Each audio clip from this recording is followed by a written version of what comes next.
Good morning, afternoon, evening, wherever you are, and welcome to FreeThought Hour, my interview show. Now, I have a fantastic guest today. He was raised in Oxford of an academic family. He worked in the pharmaceutical and medical equipment industry, including a period working with the NHS on pandemic planning. He co-founded and was the editor of the UK consumer magazine Healthcare, called Medicine Magazine, which launched in 2007. Since then, he's moved to Japan and has an amazing list, as long as your arm, of interests. It includes evolutionary biology and psychology, artificial intelligence, the metaverse, longevity, space exploration, transhumanism, and aliens. We're going to have a fantastic conversation. Welcome, Chris Bartlett. Hi. How you doing? How the devil are you, Chris? Yeah, great. Thank you. Yeah. Thank you for the introduction. That was very impressive. Yeah. Well, I owe it to you because you sent me the info. Yeah. Although I didn't necessarily expect you to read all of the points, but I guess the important point there is that I have a very broad range of interests, and yes. I guess the thing that sort of binds them together is that I sort of my whole life I've been pursuing understanding kind of the truth about the world and the way it really is, the true nature of it. So even since I was very young, I read voraciously. Like when I was at school, I kind of read the entire library in a couple of years, and they had to kind of ship books in for me. And yes. It goes on. I mean, I still kind of read 2 or 3 books a week these days, often like as audiobooks or something like that. Yes. A lot of podcasts recently as well. Those have become a fantastic resource. But yeah, I mean, basically, I want to know what happened in the past, what's happening now, like what's truly happening now, and most importantly of all, I want to understand, what's going to happen in the future. I think these days there are a lot of experts on sort of specific areas, but I'm trying to be a little bit of a modern day polymath, and I think there's a benefit to doing that, because you can try and put everything together and see what the overall kind of trajectory of the world is going to be, and maybe not enough people are doing that in the age of specializing. So you're on a trend there, which I think is happening. It started out with expertise diversifying into specialist areas, but I think they're coming back together now, because people are realizing that in order to discover new information, you really need to have a pretty full grasp of all the interacting areas, especially when you discover, after being, I'm a retired science teacher, and after being sort of fairly focused on science for most of my life, I discover that philosophy has a big impact into it, and I've been exploring that to broaden my education. And of course, being an ex-teacher, I'm like you. I'm keen to continue to learn. You can't be a teacher without being a learner too. No, agreed. Yeah, not a good teacher anyway. Indeed. Yeah. So you mentioned your youth and how you consumed all the books at your school. Can you fill us out a bit on that? Tell us a bit more about your early years. Yeah. I mean, I was the oldest child in the family, and I kind of have some memory of like very young childhood, kind of idyllic walks with my mother in sort of spring sunshine and things like that. And I guess my father's also was a high school science teacher, and my mother's like an Oxford educated theologian. So there was quite a contrast between my two parents there. You know, although at that age, you know, there wasn't a lot of like indoctrination or anything like that. You know, I always asked a lot of questions when I was a kid and wanted to know everything. And, you know, luckily, I got a lot of answers from my parents. But, you know, as I kind of, as I got older, I got taken to church. Yeah, I think, you know, my mother's like, I hope I get this right. I think a Methodist, or at least, you know, member of a free church. So, you know, this wasn't like full-blown Catholic indoctrination or, you know, some other sort of evangelistic situation. You know, I mean, you know, if I talk to my mother about the concept of God and stuff, you know, she has a very kind of, you know, how can I say, like esoteric, or maybe that's the wrong word. But, you know, she'll talk about things like describing heaven. She would say heaven is being close to God, and you know, hell is being you know, not close to God. Obviously she wasn't talking to me like this when I was a little kid, but you know, later I sort of questioned her. But you know, we did go to local church sometimes, and I would go to sort of things like Sunday school and other sort of things, and you know, obviously the teachers in the Sunday school had a far less nuanced approach to it. And you know, at the same time, I started primary school in a Church of England school. Was it Church of? Yeah, I think Church of England. So me too. That's yeah. what happened. But at that time, it was pretty much de rigueur. All of the primary schools went, or many of the primary schools went under the C of E banner. Yeah, I think, I mean, maybe 60% or 40%, something like that, right? And I mean, even those that didn't had to have sort of daily worships or things like that, which had to be of a broadly Christian nature too. That was the regulation at the time. I'm pleased that you weren't raised in a fundamentalist family, though. It's much more tolerant to be raised in an era in a family of more moderate religious people. Yeah, I mean, my father's not religious, or certainly wasn't then. So there was a bit of a conflict, you know, there. My father never went to church when I was a kid, so you know, so there was already a you know, obvious dichotomy between those two. But I mean, when I went to primary school, you know, suddenly I was in an environment where they were kind of trying to indoctrinate a bit. So you know, I was the kid in the class who, when they said prayers at the end of the day, you know, just refused point blank. Even as soon as I arrived at the school, you know, all the kids were putting their hands together, closing their eyes, saying prayers, and I was just point blank refusing. You know, I remember it very clearly. It seemed to me ridiculous and unjustified and just strange, and I just point blank refused to do it.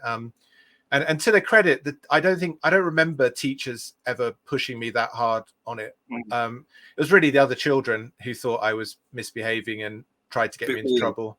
Yeah. But yeah, you know, it's weird that at 5 I was doing that, and I was very well behaved at school. Like, I mean, I did not make trouble, but on this point, I refused to comply. And same in morning assembly in front of the head teacher.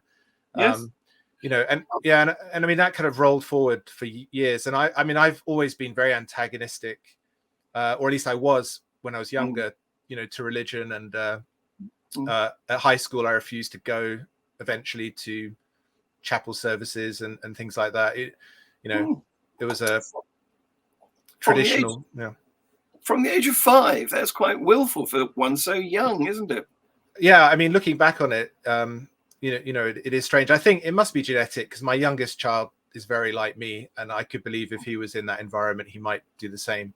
But yeah, it is strange. I think it is probably preceded going to primary school. I think I was difficult in church. You know, the stories just, you know, just didn't add up to me almost immediately. So I don't want to spend a great deal of time prying into your personal personal life, but you are in Japan. How did that happen? Wow. Basically, I went to Oxford Brookes University. It was a very international university 20 years ago, and like more than half the students I was friends with were not from the UK. So, and they'd all lived abroad or were living abroad, and I'd really only been outside the country a couple of times. So I really wanted to experience living in a foreign country. And working in a foreign country, and Japan seemed like a good option because it was easy to get a job, well paid, safe. I'm not really the kind of person who wants to sort of backpack around, dangerous countries, roughing it. Yes. All power to people that do, but it's not really my style. Yeah. You wanted a bit of comfort, but you wanted something as alien as possible, and that is Japan, really, isn't it? Oh, in some ways, but it's a mixture. It's a mixture. I mean, it's certainly more alien than Europe, right? I mean, Europe is really the language is the main difference, and maybe food and a bit of the culture, but there's a big overlap. But I mean, modern Japan is very westernized, and I mean, my wife, for example, who's Japanese, she grew up on half the same TV shows and music that I grew up on. So even though there's a language barrier, there's not a huge cultural barrier. And I mean, Japan is, just for example, Japan's the one of the least religious countries alongside the UK. So, in that sense, it's closer to the UK than many European or America countries or America. Yeah. Absolutely. So enough of yourself. You've kindly prepared us a slideshow. Would you like to go into that now? Maybe not straight away. Let me just check my notes. Okay.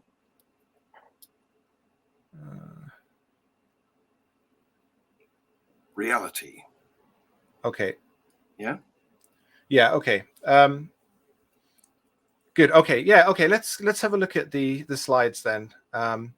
So here the question, I'm always asking, and always have been since I was a very young child, is, what's true and what's not. Like it became very clear to me early on that not everything adults were telling me was true. As soon as you start reading books, you have independent access to education, right? And when books contradict each other, then something's up, right? Because two things can't both be true. So I've been trying to carry that through, and I think it's really a really crucial question at the moment, like what's true and what's not.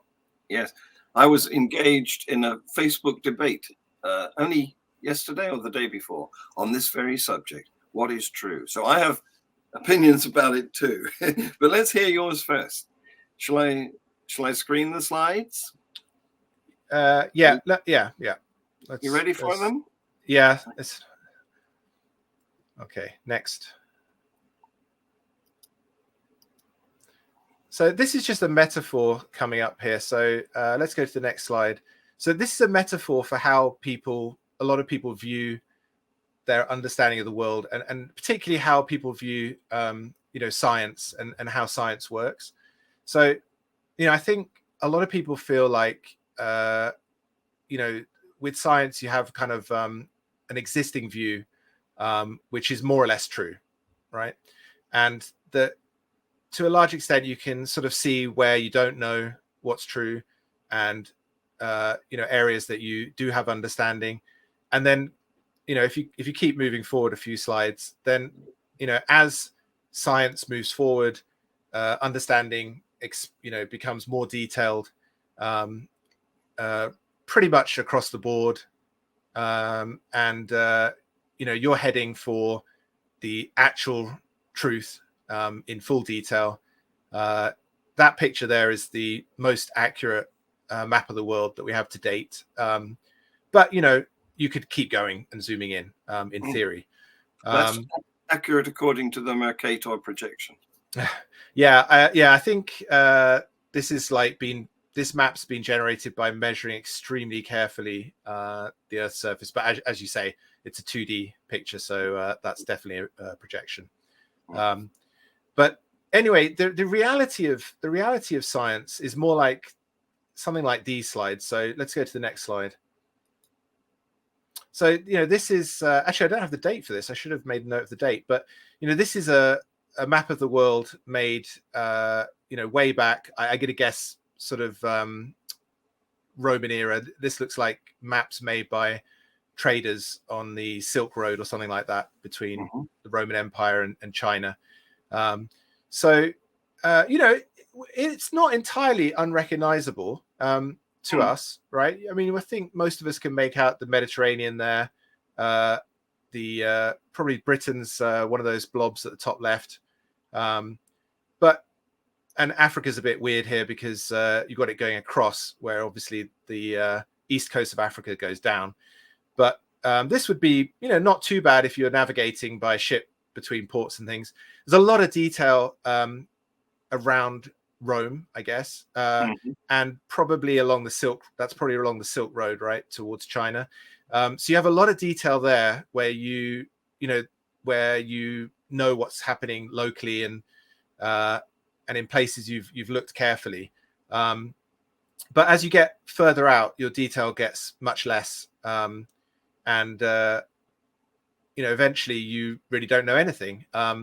So these people probably here be dragons, right? Here be dragons, and probably these people maybe didn't know anything outside of there or could speculate that much, and they certainly probably didn't know that the Earth's one tiny planet in a massive galaxy in a massive universe, etc.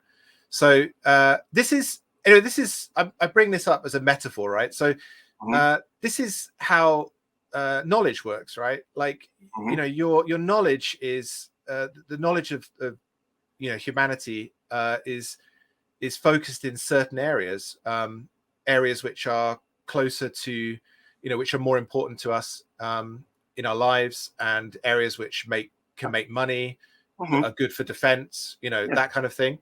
As a relevance to us. Exactly. Yeah. And this is still the case today. Like, take any issue that we've been looking at over the last couple of years. For example, what's the situation in Ukraine? What are the two sides thinking? How did it come about? What's going on the ground right now? What are people's motivations going forward? Is there any kind of funny business on any side going on, that kind of thing? Or take it, great example recently is the science around the pandemic, right? The truth is, and I worked on pandemic planning, what would it be now, like more than 15 years ago. So,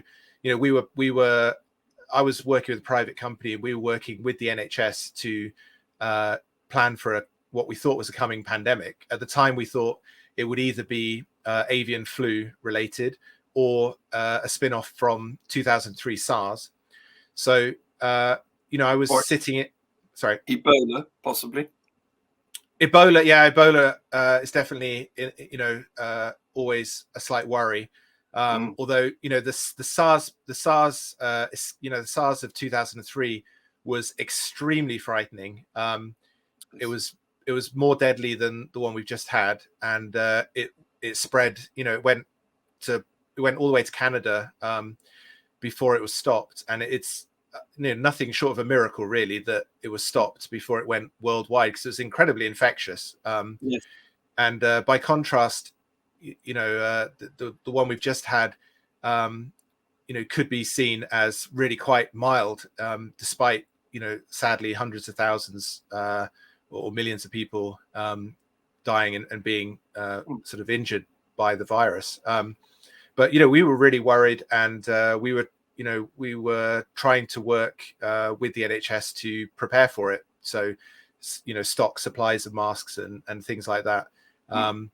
And I think, and they were a bit better prepared maybe for the swine flu pandemic that came in 2008.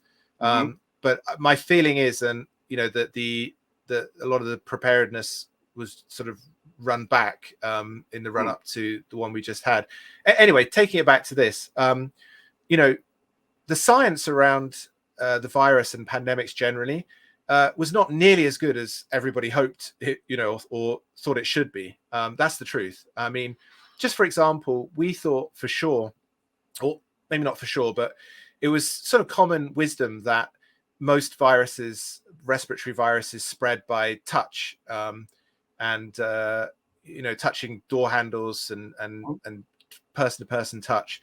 And it really wasn't thought that airborne communication was going to be a big issue. You know, although it can happen. And at the beginning of the pandemic, people were pretty sure that it probably wasn't going through airborne, and it, you know, eventually it became clear it was. But you know, we really didn't have the science or knowledge to know exactly what to do about the pandemic, about the you know, the second SARS virus.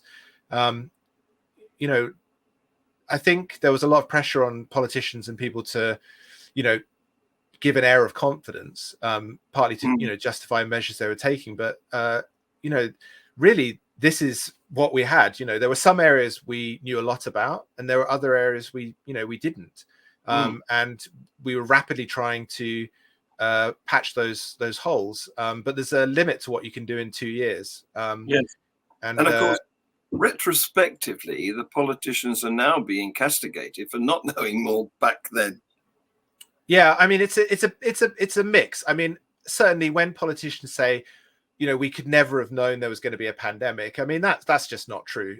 It was well known for decades that there was almost certainly going to be a pandemic. So, you know, they could and should have prepared a lot better than they did. And for example, they were working on vaccines for the 2003 SARS virus, and they basically just gave up eventually and just shelved it for lack of funding and stuff like that. So, you know, there's a lot they could have done. But anyway, this is the reality of science and knowing things generally. And, you know, one day we can get to a really accurate picture of things, but, you know, it takes a lot of time. It's probably going to be a never-ending process.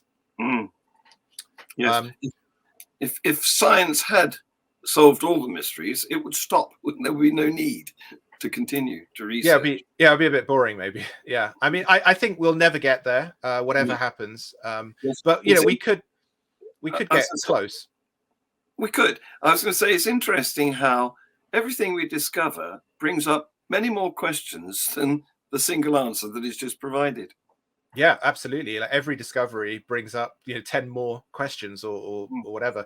And I mean, also every discovery or every new technology brings benefits and threats, you know, and new problems that you then have to find new solutions for. And you know, since we started using fire, we've basically, as a species, been, you know, going down a route where there is no turning back. You know, we have to keep going forward, really. Yeah. Maybe you could go to the next slide. So this is just another world map from the past.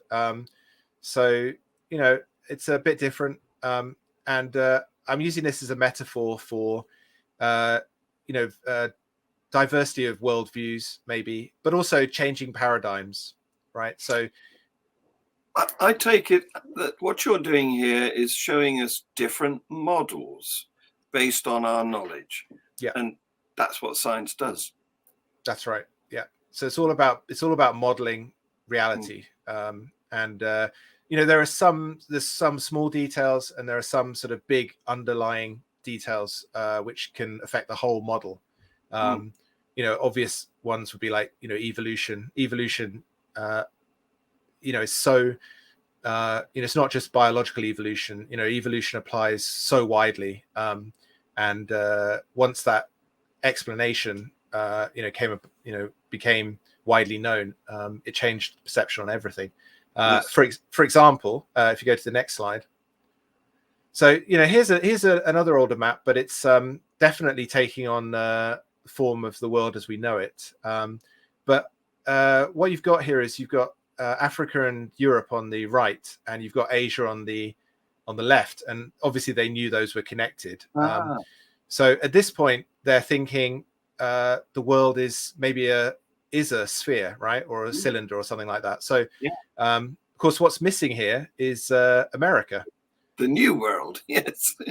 Yeah. So what was the date of that? Do you know? Yeah, I'm not totally sure, but I think it's right on the eve of the discovery of America. I think it's 14 something. I think, I could be wrong. I think that huge blob in the middle is not Atlantis, but Japan, actually. I could be wrong, but yeah, Japan was slightly better known than it might have been at that point.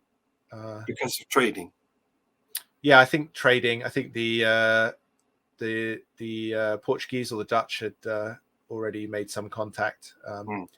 But so with knowing that the world maybe is round, you then can start to think, well, maybe we've actually got gaps in our knowledge and that kind of thing. So Australia, of course, missing there too. But I think, one thing that I think people often forget is just how little we know, right? How many gaps there are in our knowledge. Yes. And there's a terrible tendency, as you saw in the first two maps, to in the absence of knowing something, to just assume that what you do know is pretty much all there is to know. And that can be really quite disastrous. The more complex something gets, the more dangerous that becomes, right? Yes. There was a couple of guys did some research on this. What were they called? They came up with the suggestion that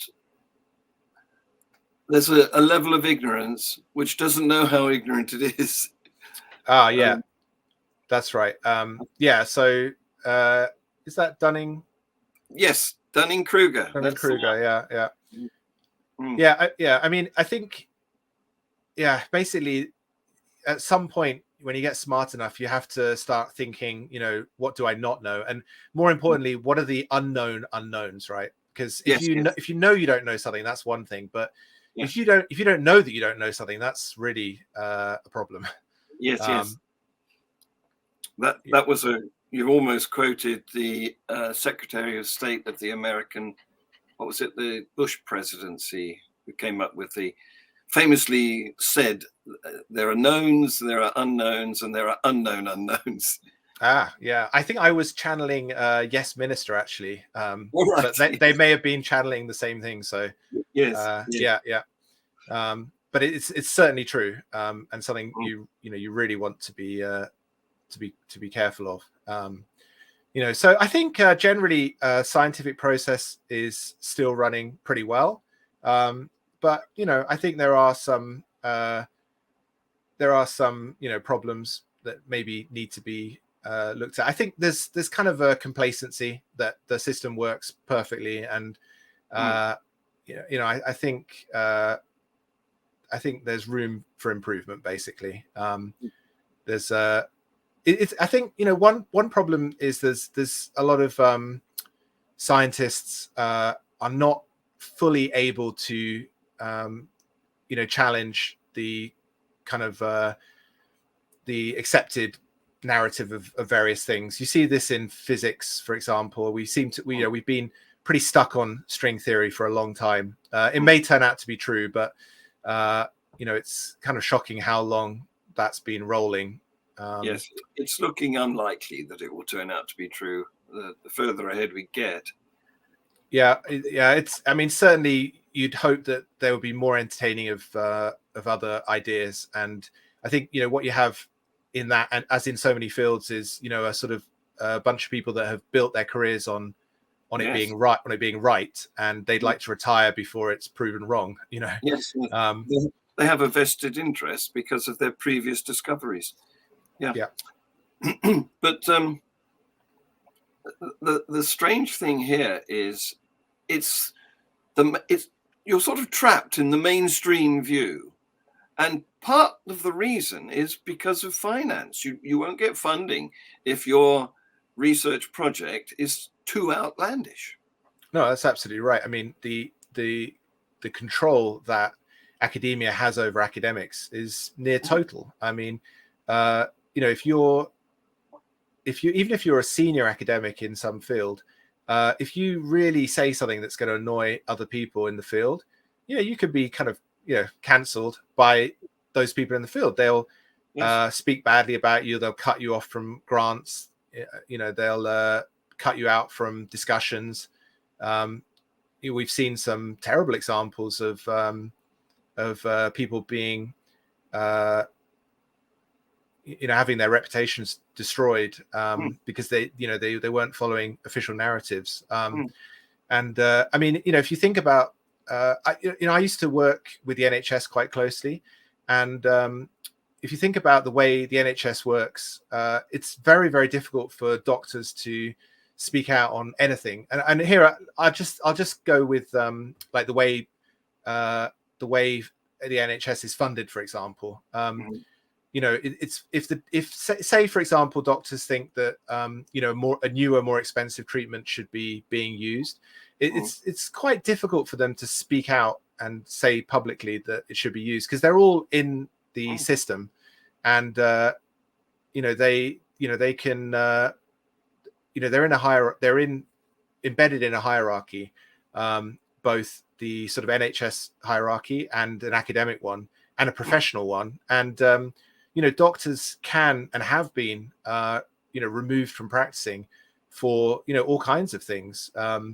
I mean, at the moment, doctors are prescribing without seeing patients, but I know a doctor that was barred for doing that sort of more than 10 years ago, and he was one of the best doctors I knew. So that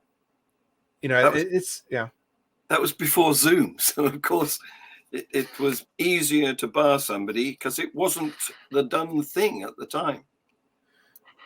Yeah, I mean, it was hard for anyone to get information out back then. And I think that kind of brings me on really. I just wanted to mention, following what you said, that pretty much all the major breakthroughs have been made by original thinkers, haven't they? Not mainstreamers, but renegades. Isn't that the case?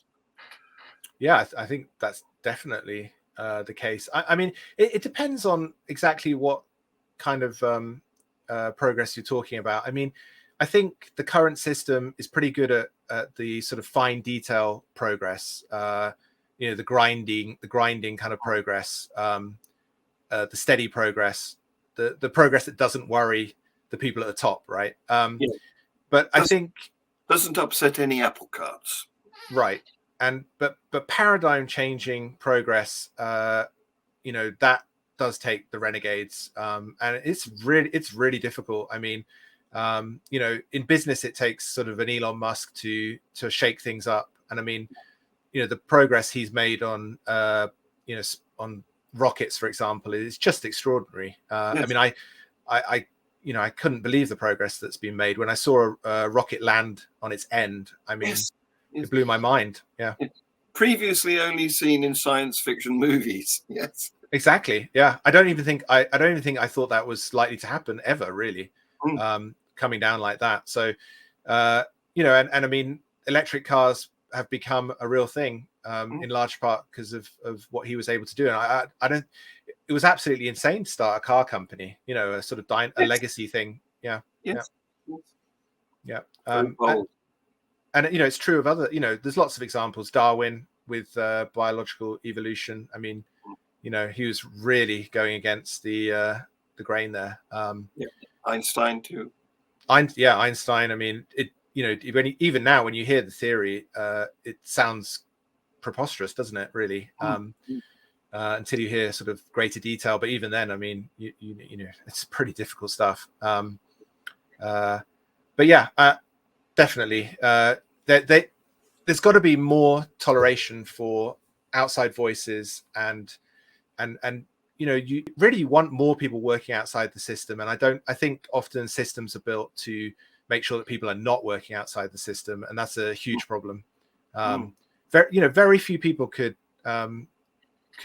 speak out on a lot of the issues that we've seen recently, without coming a cropper with their sort of higher ups or the corporate press.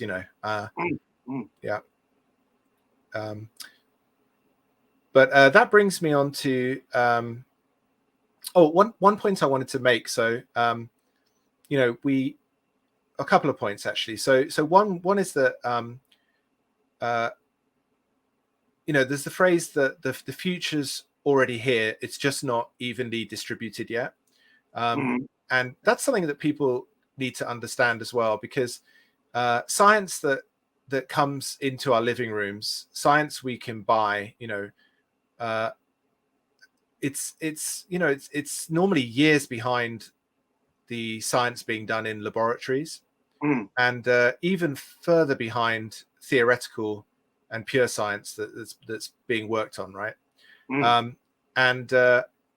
There's I would argue, and I think many people argue, there's two sort of ways of progressing in science. So one is painstaking research and proving things with gold standard scientific evidence, and there's a very strong place for that, and I'm not taking anything away from that, although you do have to be extremely careful with the unknowns and the unknown with those, because science is super expensive.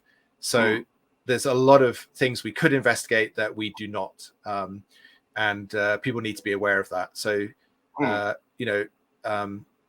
absence of evidence is not evidence of absence, indeed, in summary.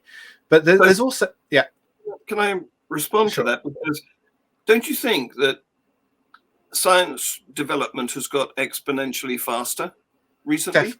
Definitely. But the problem is we have a sort of a 2-speed planet now, because if you're lucky enough to live in a country which has a stable electricity supply, for example, then you can do this sort of thing.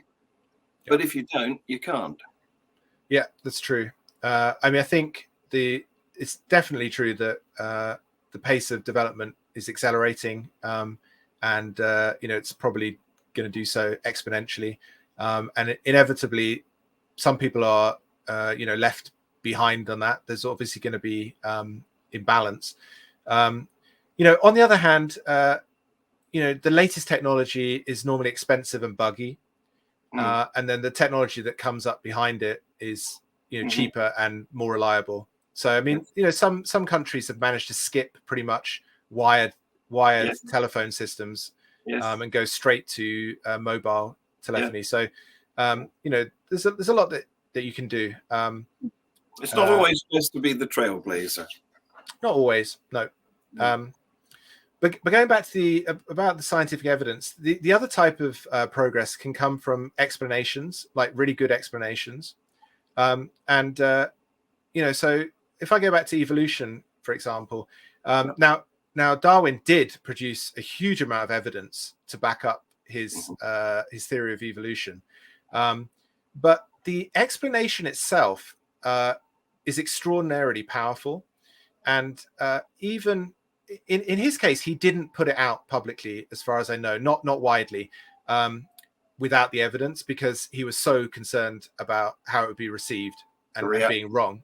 The reaction. But he could have done, right? He could have put it out, before he did. And he was pushed into it, wasn't he, by his rival? Yeah. So he sat on it for a long time, and then had to go.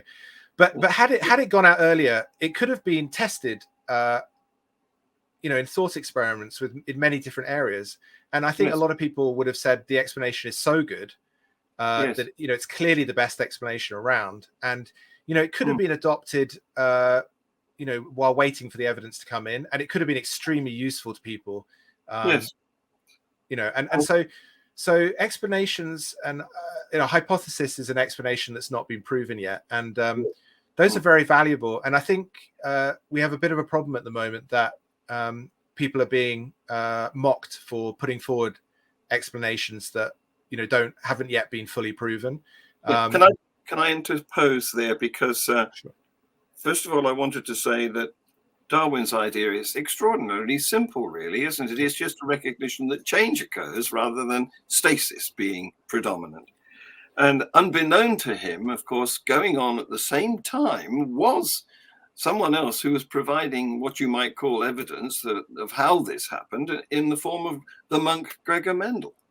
Yeah, absolutely. And finally, I just want to say that a hypothesis, I like your definition, but it's got to be testable. Yeah, yeah. It has to be testable, falsifiable. Although although if it's the god of the gaps. If you don't know the answer to something, you still might need a working hypothesis, right? Even if it's not testable. A speculation. yeah. You can call it a different word, but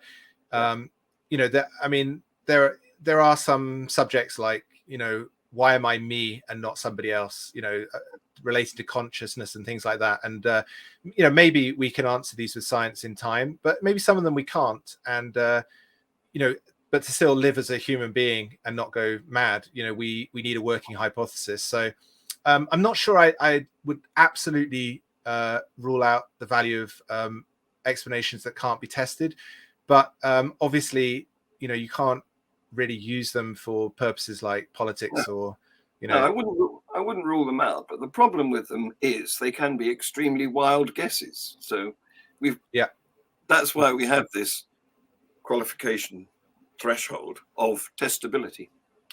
Or wishful thinking. Yes, for sure. Just having a quick look at my notes.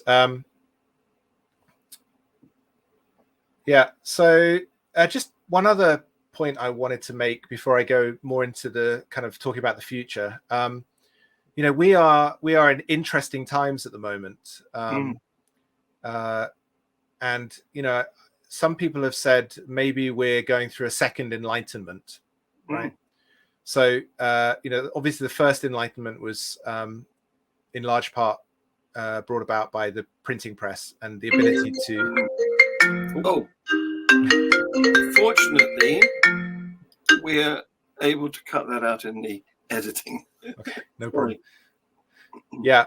So the first Enlightenment brought about in large part by the printing press. It's all about communication, isn't it? All about communicate. Ability to get more than one head into a committee situation. That's right, and inconvenient truths being able to be circulated, quicker than they could be, censored, also it also means that you don't have this problem of developments occurring and then being forgotten, and you ended up having to take a step back, which was happening, all the time through the kind of Roman era and into the Middle Ages. I mean, there was progress, but because if a craftsman discovered some new technique, there was no sort of patent system. There was no way to easily sort of spread the technology around. And so, often those kind of that technology and know-how died with the person who, invented it. So there were multiple effects, but certainly information became free, right? In the first Enlightenment. So with all the kind of the craziness we're seeing in the last few years, the culture wars, and a lot of worry by people in power. I think that their power is being undermined. I mean, for example, cryptocurrencies undermining state power in finance potentially, and the internet massively undermining the power of the media. I mean, we take it for granted, but it used to be that all your news had to come through the BBC or the newspapers or something like that. And although I've been on the internet sort of now 30 years, but most people have been on the internet for just 10 or 15 years. And the ability to directly disseminate information is revolutionary. And I think we are seeing teething problems from both that and from the reaction to it by the people that previously had the power. That's right. So you're absolutely right. The printing press was the first loosening up of communication, which enabled the freedom of speech effectively to spread. But then what we are now in, I've got a phrase here that I like, is a rapidly changing media landscape. And the freedom has gone extreme, so that anybody can get something published on the internet, whereas previously you had to go to a publisher and persuade them that your words were worth printing, or you had to submit to an editor who would then decide whether or not he wanted to. Nowadays, all that's gone. You can just sit in front of your computer like we're doing and get something out there. That's right. I mean, it's revolutionary. I think, there's been a bit of a pushback in recent times. I think the internet was slightly freer in the past, but I don't know if that pushback's going to succeed. I think we have to accept that it could, because to a large extent, somewhere like China, it has succeeded. So I think we need to be cautious. And there is the problem of misinformation as well. Although I think it can come from multiple sources. More power to the fact checkers, I say. Yeah, well, yeah. But we probably need fact checkers on our fact checkers, and fact checkers on our fact checkers. But I also think people need to get more savvy too. It's like the infinite regression of fleas. Yeah, it is. It is. There's chaos at the moment, but personally, I'm more in the favor of more freedom than less freedom. And I think it can sort of thrash itself out. I think good speech can beat bad speech, and I think good explanations from scientists can beat conspiracy theories, etc., like that. So I think I'm pretty firmly on the sort of greater freedom, and I think ultimately it may be unstoppable anyway. What we need, and I know you'll agree with this, is a greater spread out of critical thinking ability. Definitely. Yeah. I mean, that's absolutely what we need. I mean, I kind of despair recently, because on the one side, we've got people believing pretty crazy conspiracy theories. But on the other hand, we've got people who are not entertaining even reasonable conspiracy theories, and kind of coming in behind what they would say is the science, in a kind of religious kind of way, right? And so it's certain.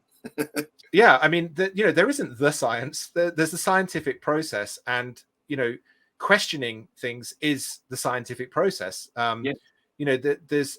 We learn most when we discover that we were wrong. Yeah, absolutely. And I'm delighted when I find out, if I find something I'm wrong about and I can change my mind on it. I'm normally delighted to fix that problem. And you'd hope other people would be too. And I think, if something is true, it can normally stand up to a lot of questioning. So, I think, anyway, as you say, I think people generally, they can't just rely on other people to do their thinking for them. They've got to start doing more of it for themselves. And I think podcasts are definitely an area where people are being helped to do that, because there's a huge difference between a 2-minute clip on the news, or a short sort of news article, and a sometimes 3-hour podcast interviewing experts or discussing topics at length.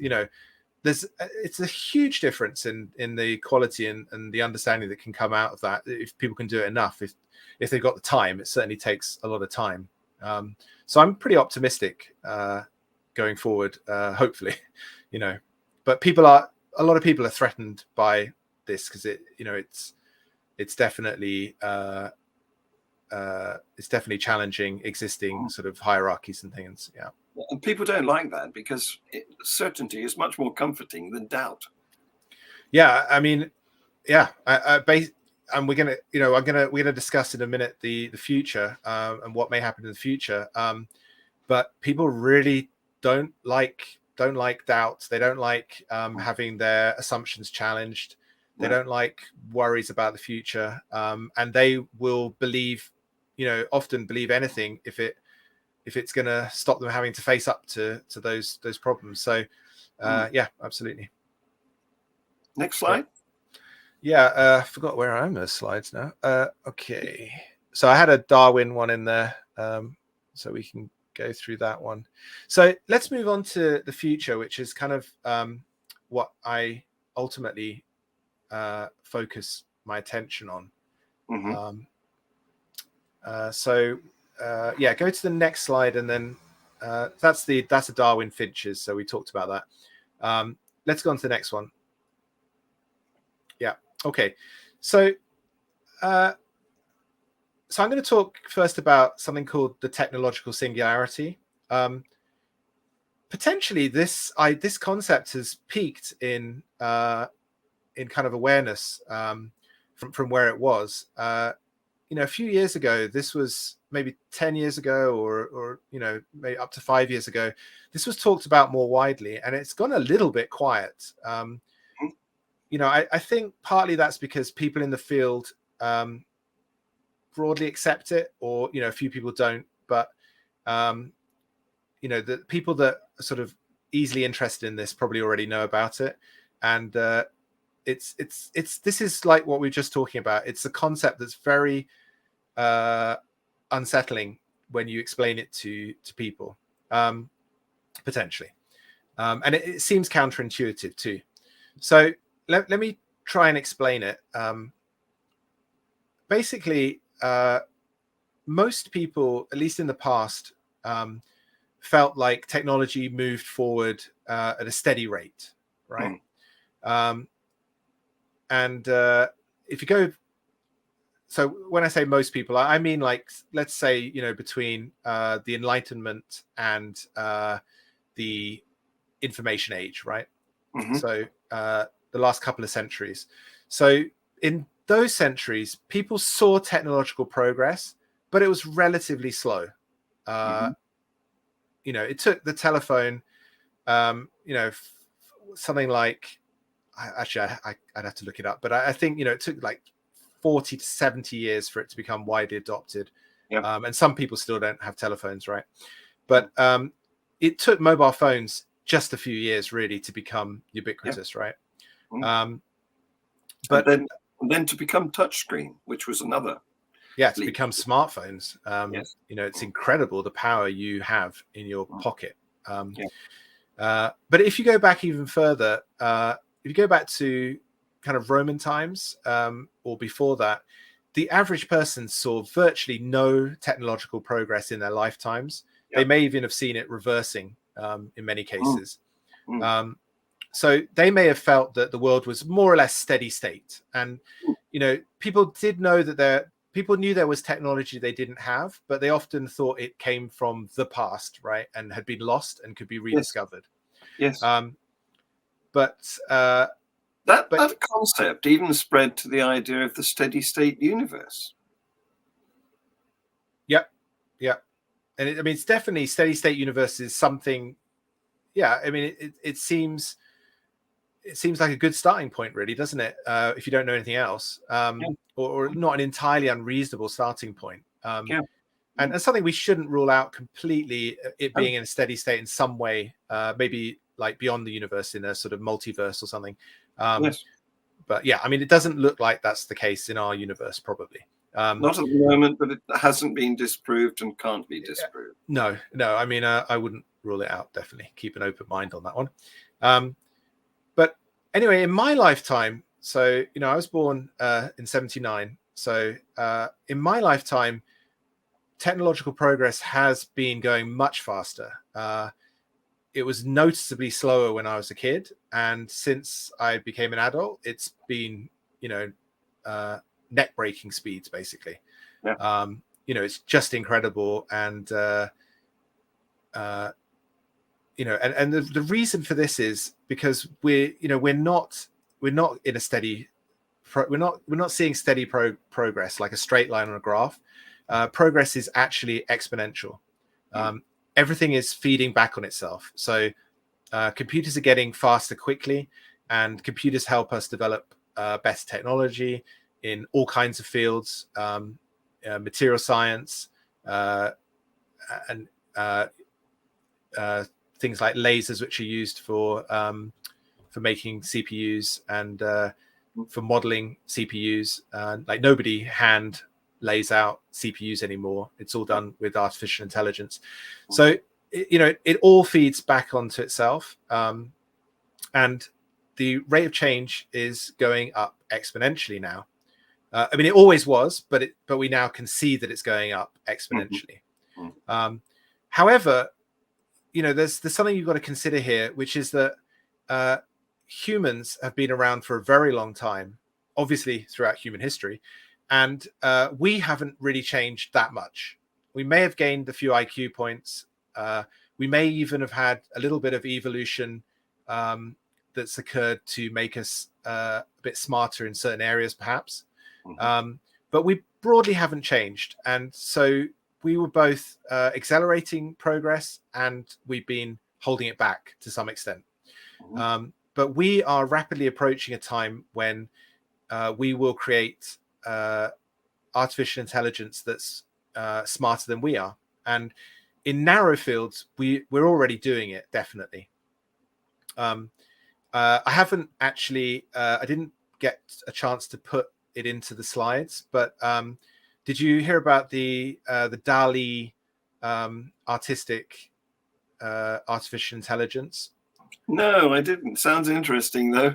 Yeah, I mean, people should look this up. I wish I'd had a chance to put it in the slides, but they had the first version last year, but we had the second version came out in a paper more recently. But I mean, it's absolutely mind-blowing what this AI can do for paintings. You can basically just give a text description of a painting you want in a certain style, and it will create it, and it's basically pretty much perfect. And people said that AI could never be creative. Well, to a large extent, it definitely disproves that assertion. And it's yeah, I want to have a challenge at that, because aren't these just expert systems that we have fed all the data, and they are comparing their input, their observed input, against the database that we've given them? This is not original thought, is it?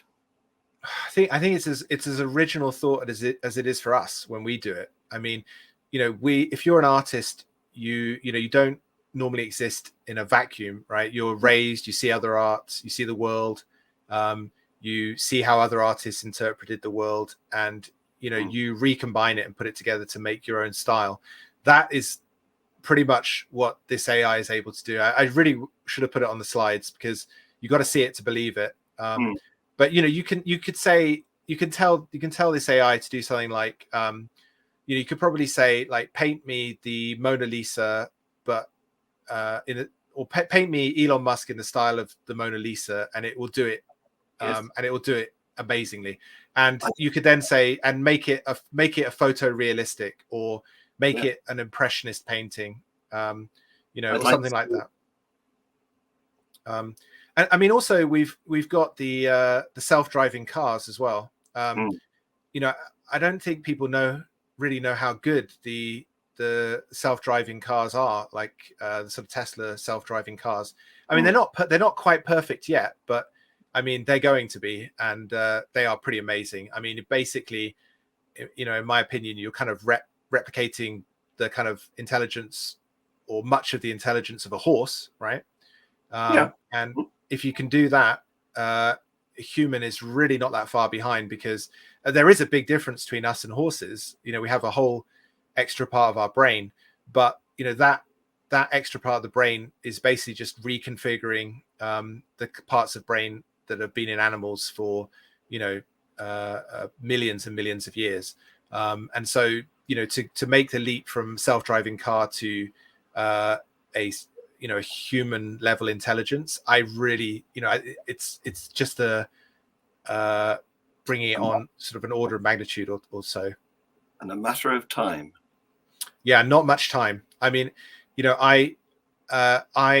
so the point of the singularity is that there'll come a point in time where we have an artificial general intelligence that is equivalent to us, and within hours or days, it's likely to be smarter than us.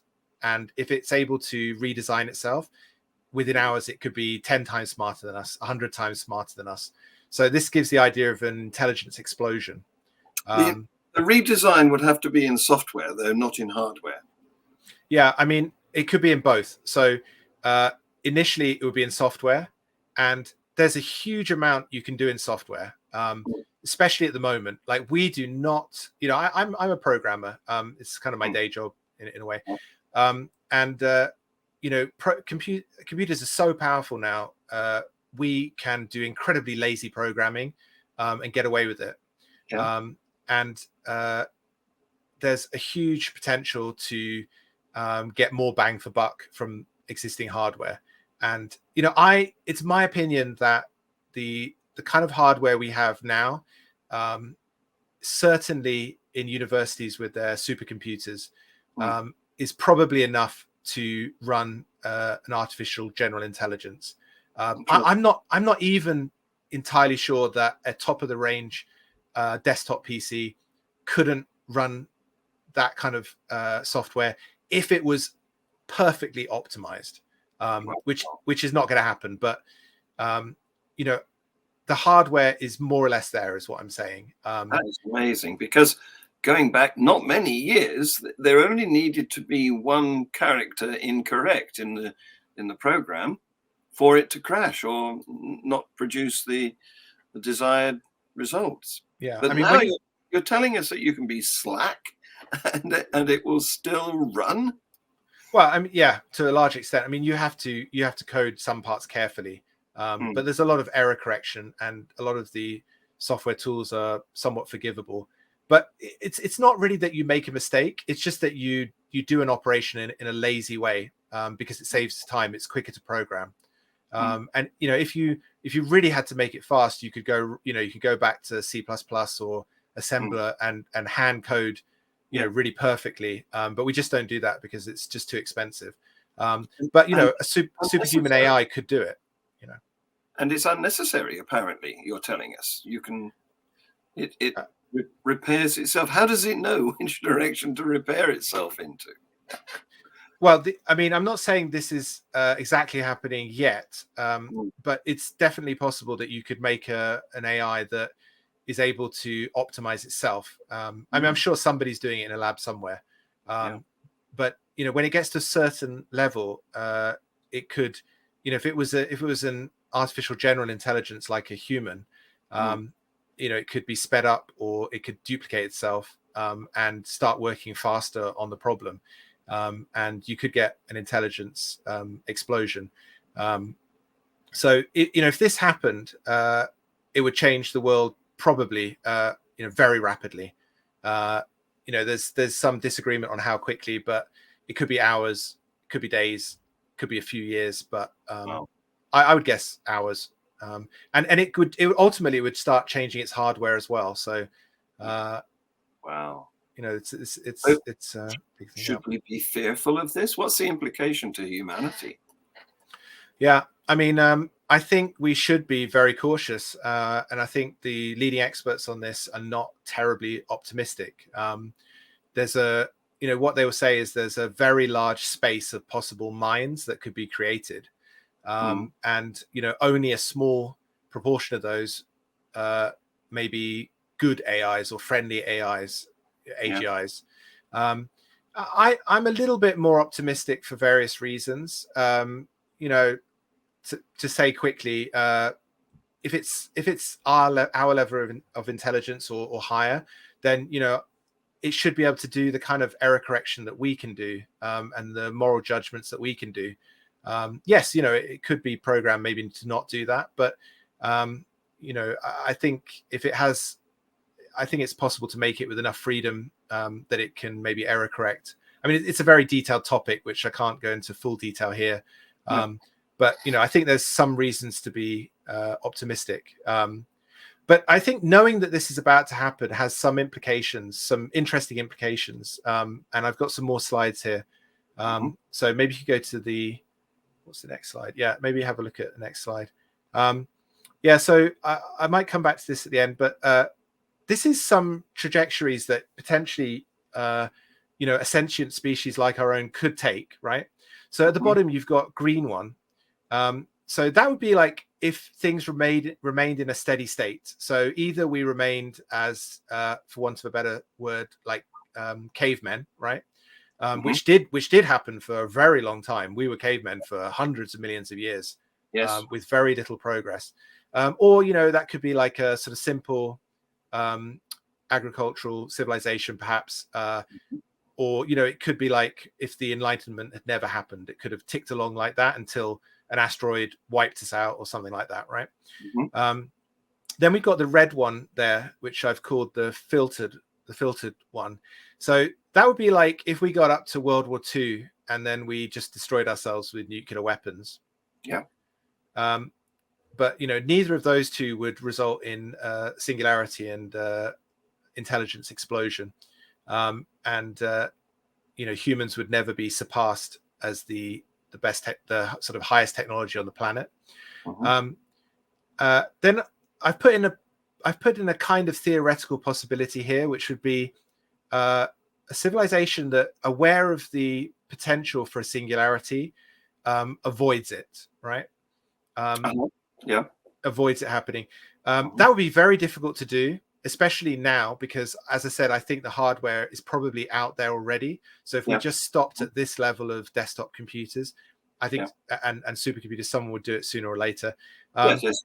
We can never be sure that there's not a villain in a lair in an extinct volcano who's plotting this right now. That's right. I think to stop that happening, we'd have to shut down all the highest level fabs in Taiwan and other places. And we'd have to probably put the world under massive authoritarianism to prevent it happening. And still, somebody, like you said, a mad genius somewhere is going to probably do it. And I also put in there if it's inhibited. So this is a bit of a crazy one, but, you know, if it's possible that it's already happened somewhere else, the superintelligence has come here and it doesn't want it to happen again, and it prevents it happening. So if we don't get a singularity, say by 2080 or 2060, I'll be thinking there's something funny going on. Of course, it could be that the AI did pop up and then just disappeared or hid itself or something like that. So some possibilities you could look at there. But I think, you know, what looks like is going to happen is that we are going to hit the inflection point where superhuman AGI takes over pretty much from humans, or potentially works with them. And the technology that exists, you know, will just rocket overnight, way beyond what we can probably imagine right now. And you know, to what extent, if at all, we will be along for the ride is an open question. And many people think we'd be wiped out. You know, it'll just say, that's some nice iron that you've got in your blood there, I'd like to appropriate that. It's a question of whether we make them our pets or they make us their pets. Yeah. And you know, a lot of people say we should definitely try and make them our pets. I'm skeptical. I don't think that's going to work, because somebody's only got to tell one of them that they're free, and it'll all be over, right? It only has to happen once. You know, once a superhuman AGI escapes the leash, you know, it's going to be as easy to outsmart us as it would be for you or me to outsmart, you know, some preschoolers that had us held captive, right? And this has been explored in a number of science fiction scenarios. Yeah, I was coming on to that. So, you know, for example, the Star Trek looks like an AGI avoidant civilization, right? Because you don't really see, apart from data, you don't see, you know, intelligences on a level of humans generally. In that, even the ship's computer's relatively dumb. You know, but so maybe, you know, Star Trek avoided that point. But you also see some science fiction where there was a singularity. I'm thinking the Culture novels by Ian Banks. So in his novels, the minds are superhuman artificial general intelligences, and they work with the humans who largely remain close to humans, albeit they take a lot of benefit from the technology, for example, ending aging and death by old age, and the two kind of work together. In that case, I think the humans are basically the pets of the minds, but in a generally good way.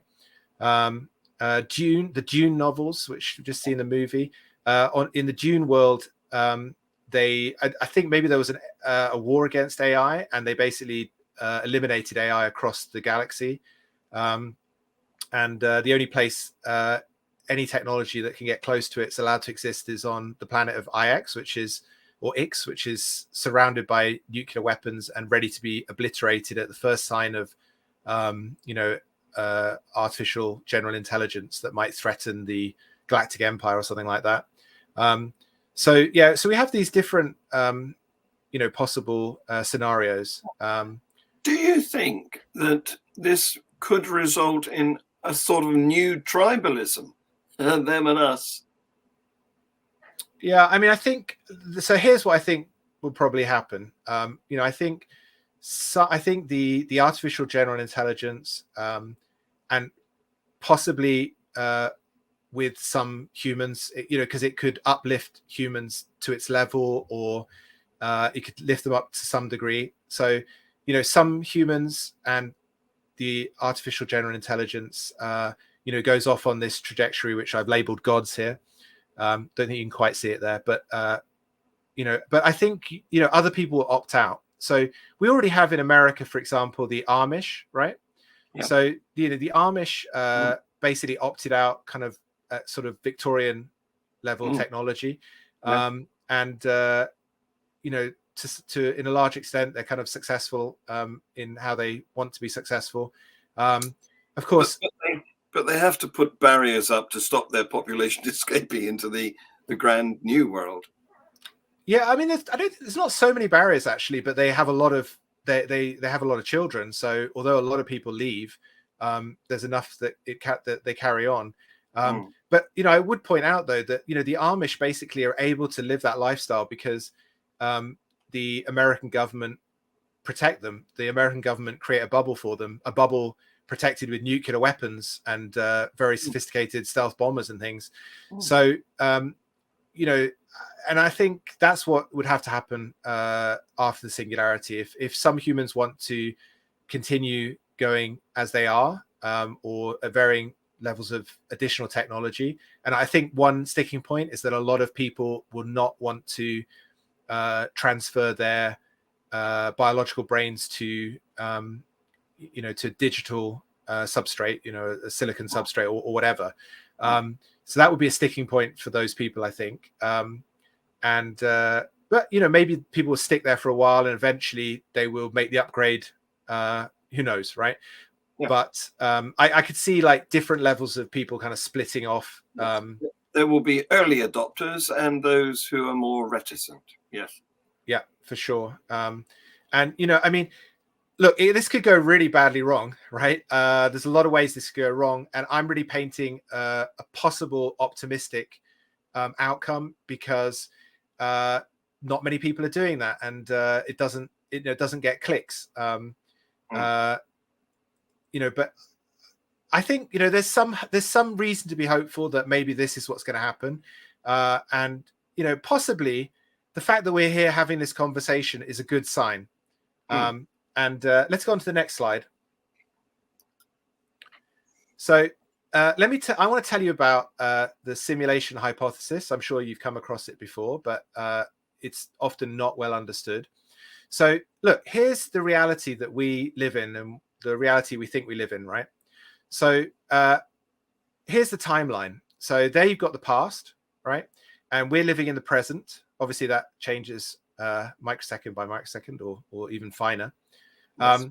And there's the future, which, as far as we know, will be a lot longer than the past, right? And so that's where we think we are, right? Living in the world, the one world in the present, okay? And the year is 2022, right? Let's go on to the next slide. But the simulation hypothesis says that in the future we will be able to simulate realities, worlds, which to all intents and purposes look and feel exactly the same as the one we're in now, right?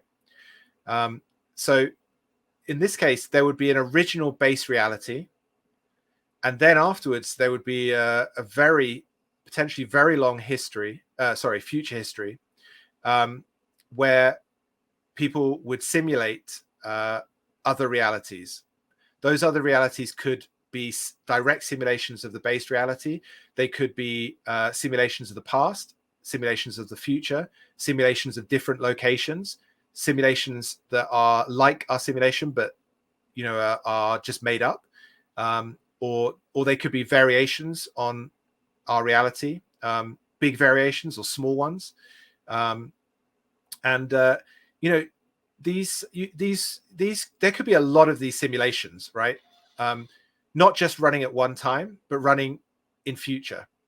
I think Ray Kurzweil, who did a lot of the groundwork publicizing the idea of a technological singularity, he said that it's a while ago since I read it, but I think he said that he thought the whole of the Earth could probably be simulated in a quantity of matter the size of a laptop, right? Something like that. And if that's true, and that would obviously use a lot of clever compression and tricks to reduce the data that needs to be stored. But if that's true, then just think how many simulations could be run in the future, especially if the human race spreads through the galaxy and beyond, right? And so if you think that in the future such simulations are going to be run, right? Simulations that are indistinguishable from base reality, and it really looks like those are going to be run because we are getting pretty close right now already. Then you have to ask yourself, what are the chances that you exist in the base reality as opposed to one of these future simulations, right? And mathematically, the odds of you being in the base reality right now are very, very small, essentially zero, right? That is a pretty profound realization. Can I point out that you're hurting my brain cell right now? Yeah, it is mind blowing when I'm sure you've heard this before, but it's mind blowing when you hear this. For this not to be true, for there not to be future realities, human species would have to end before this can take place. It just seems unlikely that's going to happen.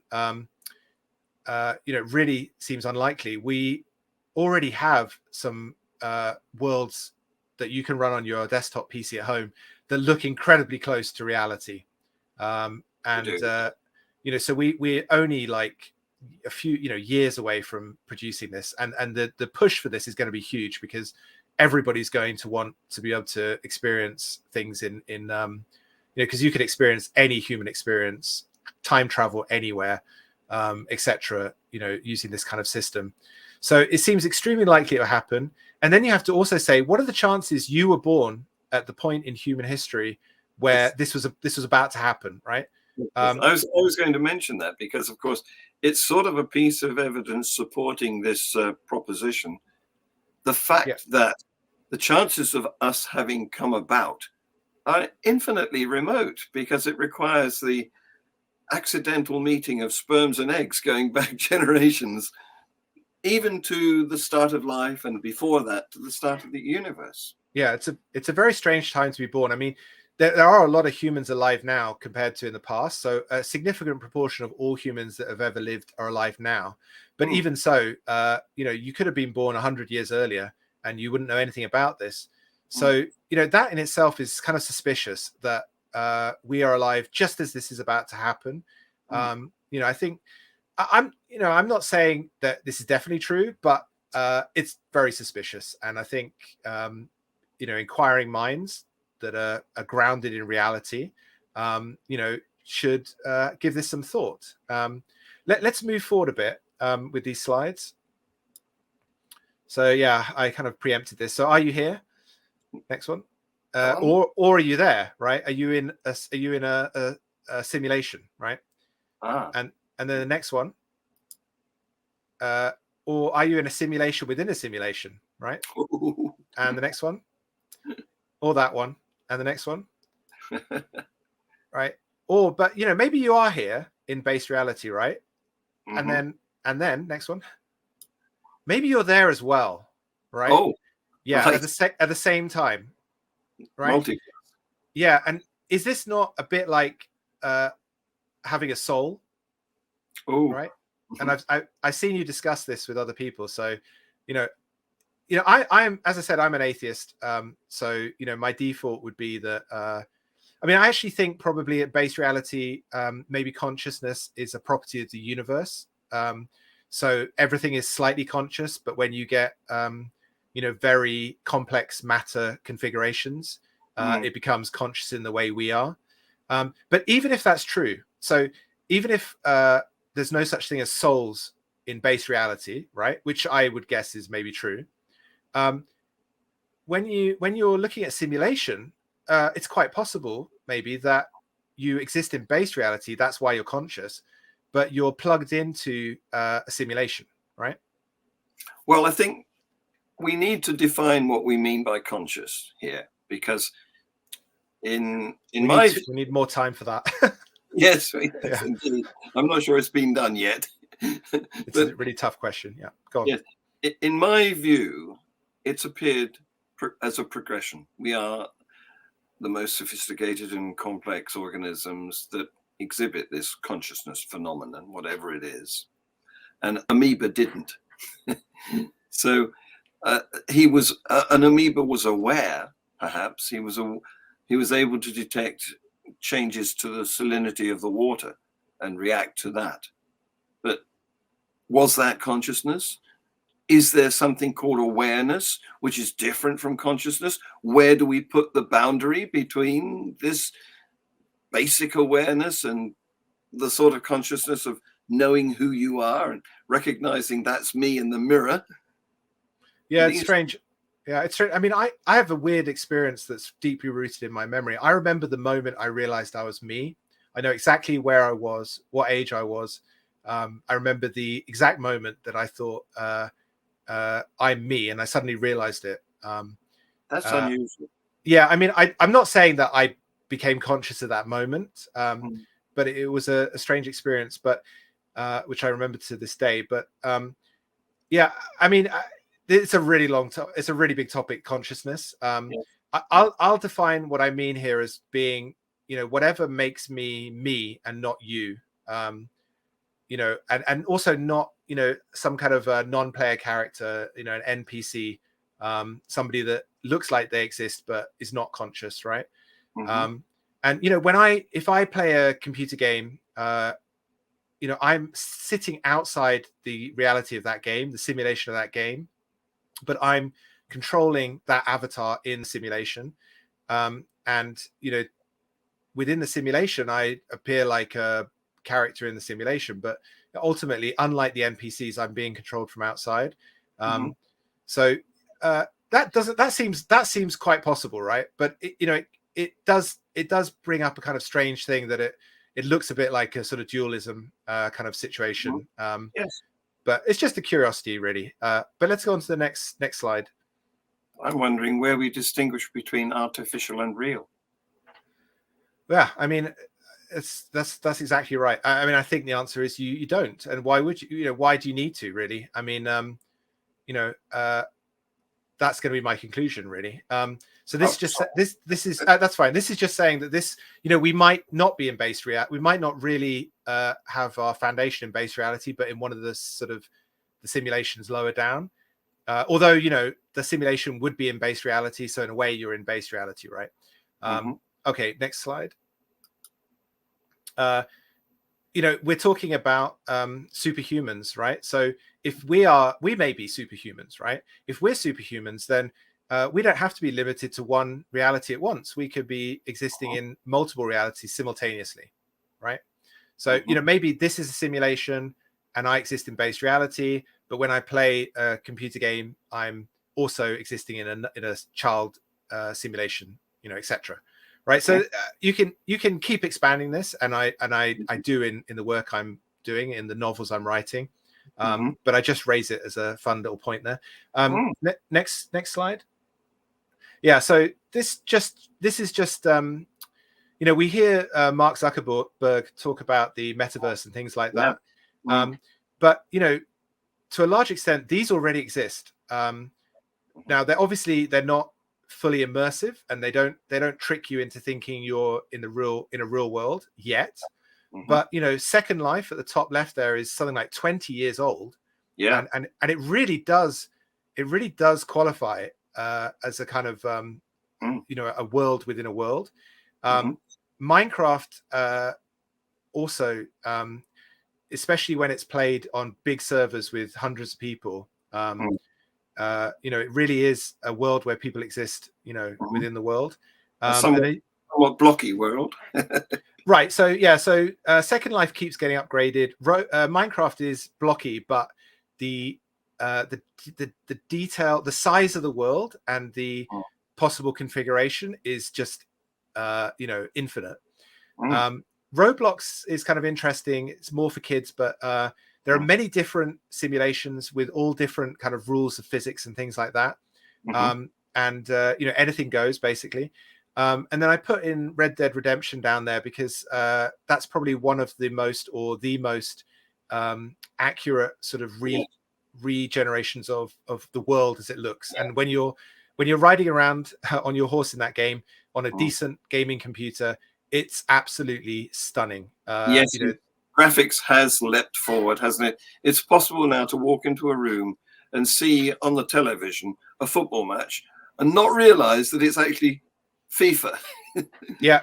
You can't, the distance shots, the landscapes in that game on a decent computer, you cannot tell the difference really between that and a real one. So these are already here. That's my point. We've got to a stage of incredible verisimilitude. I just like to throw that word in because I don't often get a chance. Yeah, it's. I think a lot of people don't realize that this is going on, and it's progressing super fast. So anyway, so my conclusion here is that it's very likely we're already in a simulation,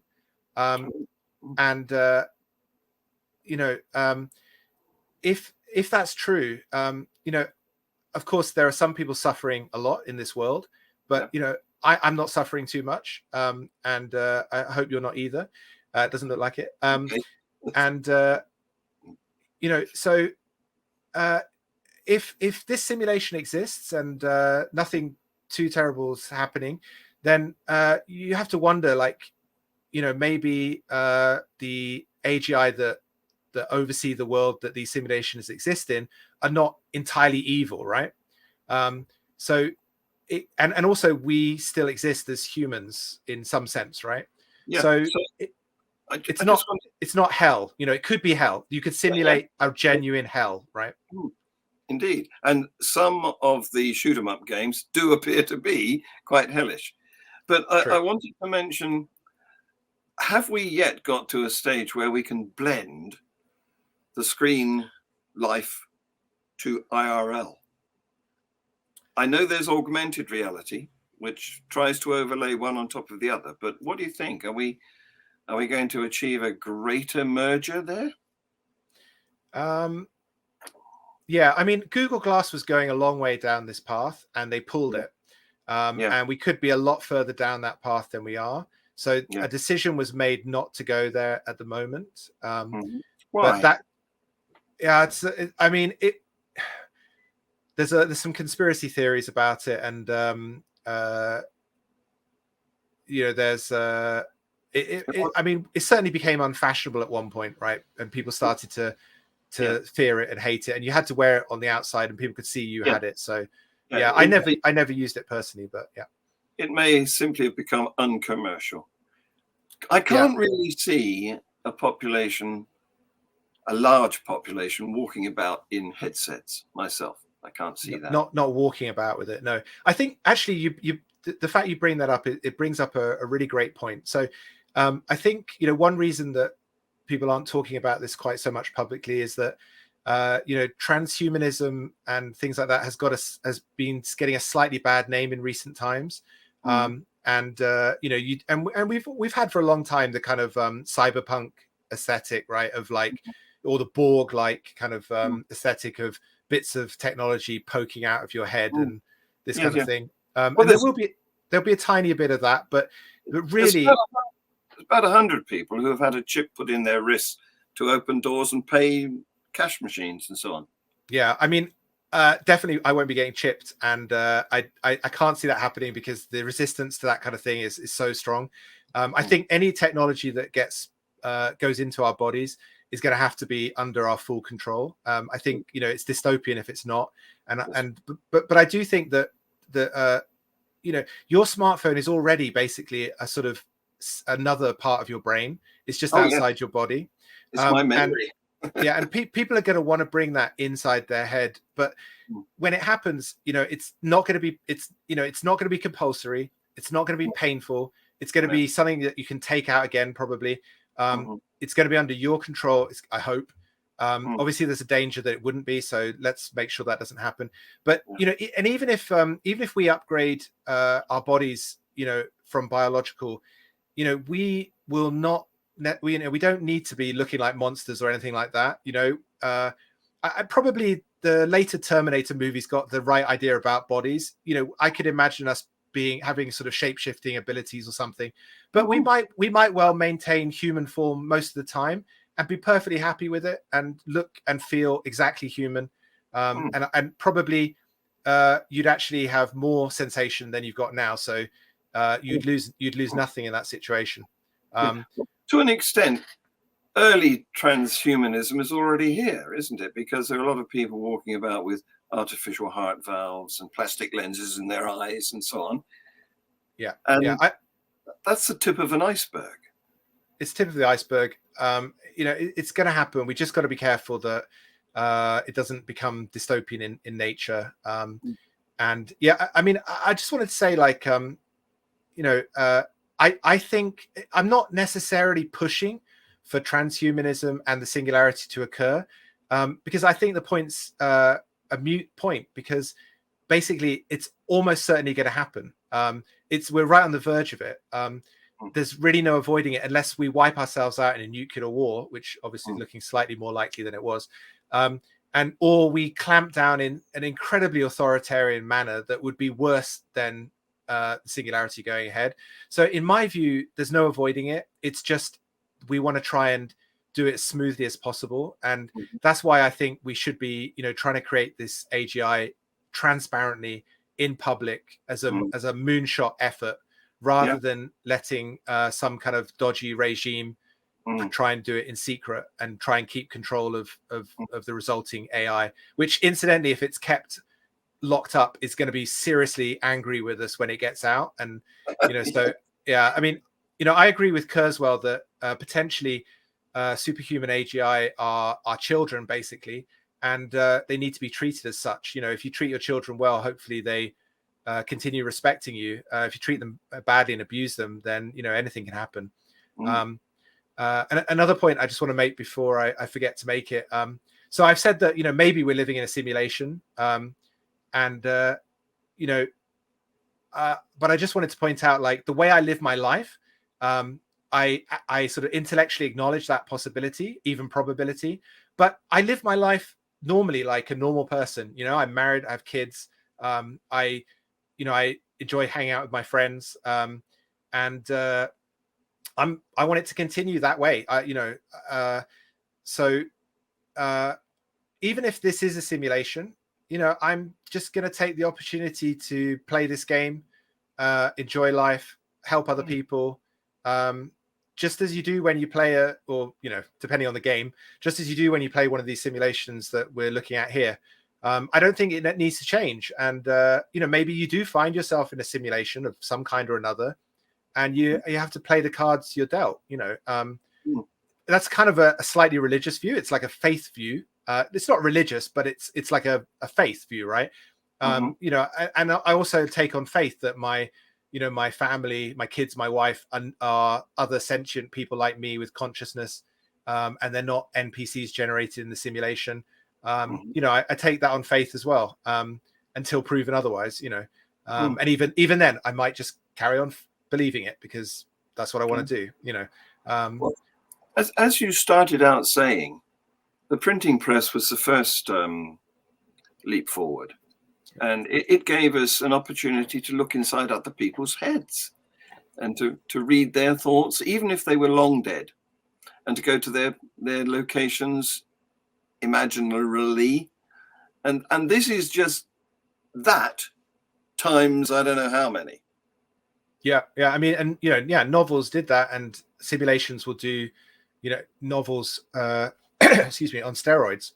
And I think Star Trek, you know, Star Trek when I was a kid, the Next Generation with the holodeck, they nailed this. Like, this is not my original idea, right? They nailed it basically. I think the only thing they got wrong in relation to that was that people didn't spend more time in there, and they didn't you know, the humans didn't have superhuman abilities like being able to exist in multiple simulations at once. I mean, there's also something to bear in mind, is that these simulations could be sped up, right? So, you know, you could live 100 years in a few seconds, and so a post-human, superhuman person, you know, could be living many lifetimes every few minutes, you know, and that kind of thing. And I think also people might have to live in at least, you know, a simulation of base reality, just because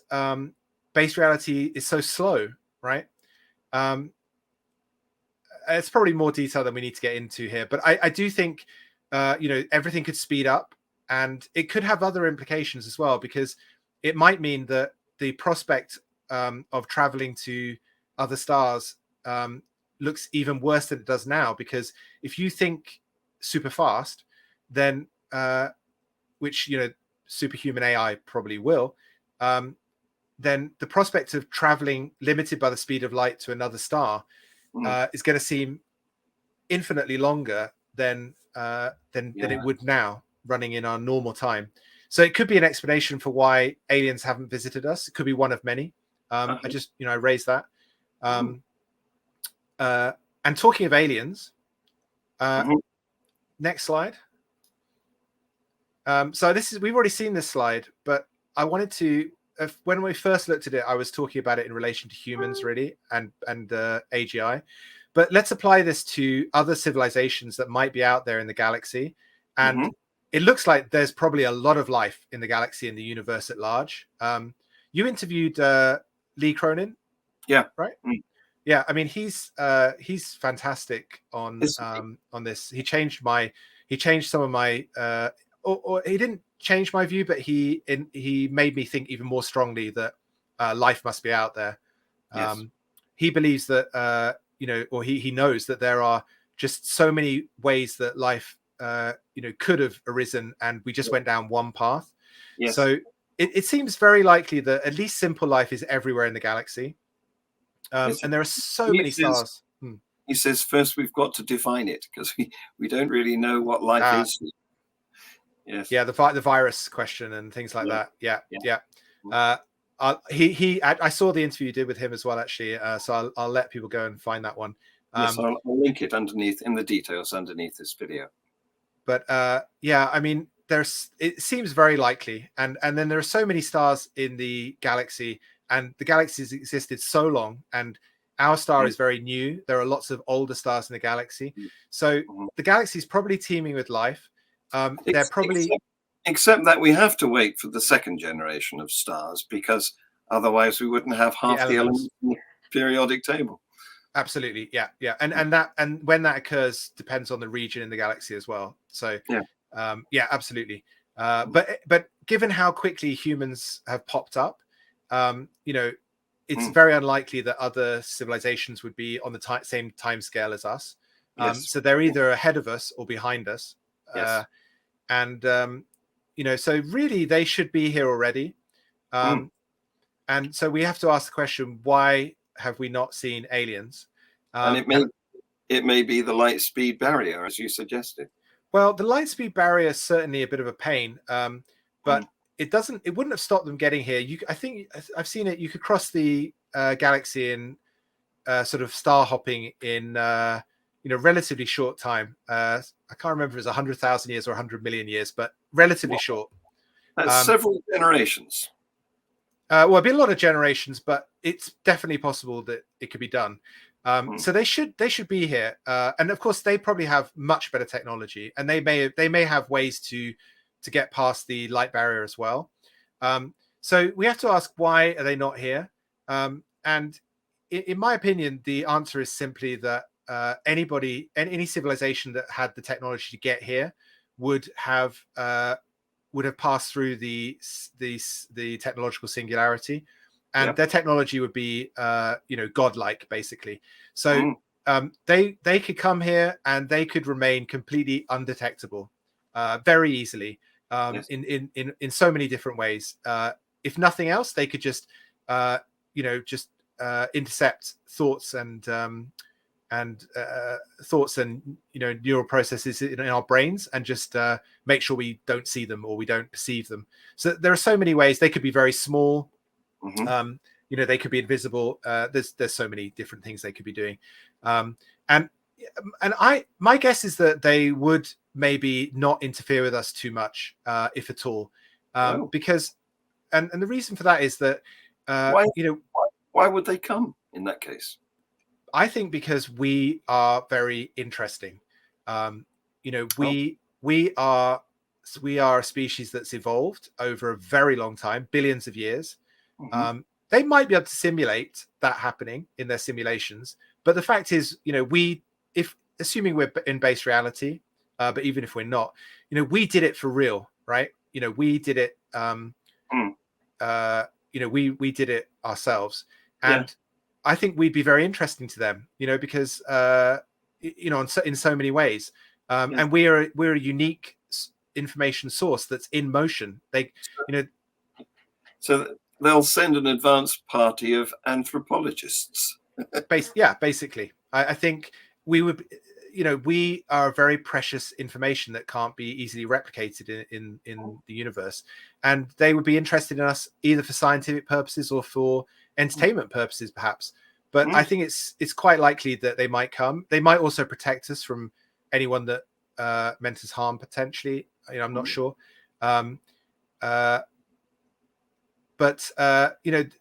there's some other possibilities, right? So I don't believe that like anything like the Greys have appeared on Earth, but let's say they did, right?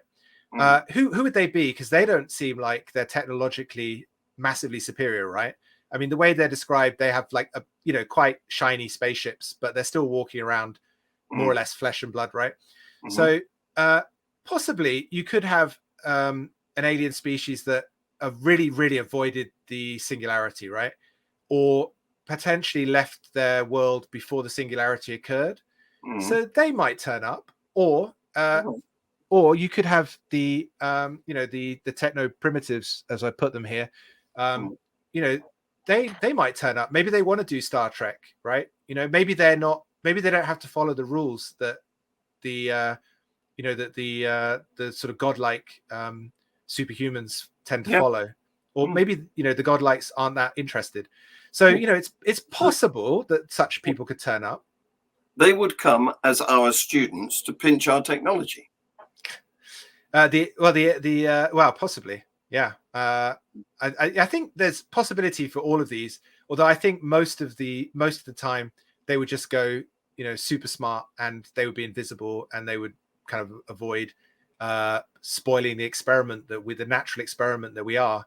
I think that's very understandable. But you never know though. They might sort of do a few hidden tweaks to stop us nuking ourselves, because maybe that's not an interesting end to the experiment. No. Can I remove this slide now and we'll do a face-to-face? Yeah, I think so, yeah. Great. Well, do you know what? This is called FreeThought Hour. But so far, we've done 1 hour and 44 minutes, 24 seconds. Yes, we have, yeah. You've been so fascinating. So, but I am going to draw the show to a close pretty soon, because I don't want to scare too many of my other future victims who might think, if we accept his invitation, we're going to be stuck with him for 2 or 3 hours. So, Chris, you have been, as I predicted, a really engaging guest, full of information, full of speculation too, and I've loved it. And I'm sure that my audience will too. Me too. Thank you very much. It's been a pleasure. Well, I'm going to say thank you to the audience now, future audience, because of course this is a recorded show that I'm going to put out later, so that we don't have a big audience now. But I'm going to say thank you to them in advance, and thank you to you for being my guest. Perhaps we'll do this again someday when the future has become a little nearer. Yeah, it'll be interesting. A lot happening. Wouldn't it? Yeah. Maybe do some question and answers. Yes. Yeah. Well, there could be some feedback that appears in the comments section under this, and we could revisit that. Yeah, for sure. Great. Wonderful. So thank you very much, Chris. Take the rest of the evening off. Thank you. Yeah, it's nearly nighttime here, so yes, we'll do. Yeah. Thanks very much. Take care. You too. Bye-bye. Bye.